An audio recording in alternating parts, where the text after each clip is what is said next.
भारत एक प्राचीन देश, जहां हर गली, हर गांव इतिहास से भरा है। लेकिन क्या आपने कभी सोचा है कि भारत की जनसंख्या की कहानी क्या है? ये कैसे बढ़ी, कब घटी और आज यह हमारे देश को कैसे प्रभावित कर रही है? आइए, आज हम जानेंगे भारत की जनसंख्या का पूरा इतिहास, संक्षेप में, सरल भाषा में। भारत में मानव बसावट के सबसे पुराने प्रमाण सिंधु घाटी सभ्यता में मिलते हैं, लगभग 3300 ईसा पूर्व से। उस समय भारत की जनसंख्या बहुत कम थी, अनुमानतः 10 लाख के आसपास। जैसे जैसे कृषि और पशुपालन का विकास हुआ, लोगों की संख्या धीरे धीरे बढ़ने लगी। वैदिक काल में आर्यों का आगमन हुआ और गंगा यमुना के मैदानों में बसे गांवों में जनसंख्या घनी हुई। 500 ईसा पूर्व तक भारत की जनसंख्या लगभग 2 से 2.5 करोड़ तक पहुंच चुकी थी। मौर्य साम्राज्य 322 ईसा पूर्व के समय भारत का क्षेत्रफल बहुत बड़ा था। सम्राट अशोक के शासन में एक संगठित समाज और कृषि विकास के कारण जनसंख्या लगभग 5 करोड़ मानी जाती है। गुप्त काल 4वीं से 6वीं शताब्दी में विज्ञान, शिक्षा और व्यापार के विकास से जनसंख्या में और वृद्धि हुई। इस काल को भारत का स्वर्ण युग कहा जाता है।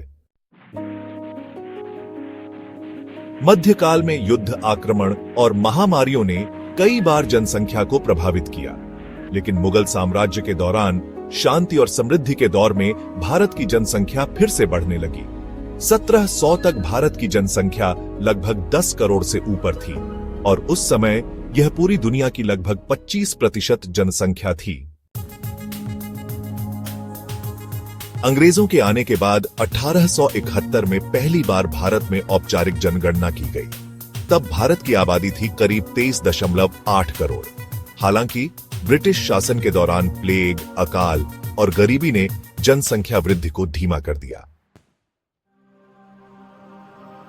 1947 में जब भारत आजाद हुआ, तब हमारी आबादी थी लगभग 34 करोड़। लेकिन जैसे ही स्वास्थ्य सेवाओं में सुधार हुआ, मृत्यु दर घटी और जनसंख्या तेजी से बढ़ने लगी। 1970 और 80 के दशक में तो जनसंख्या विस्फोट जैसी स्थिति बन गई।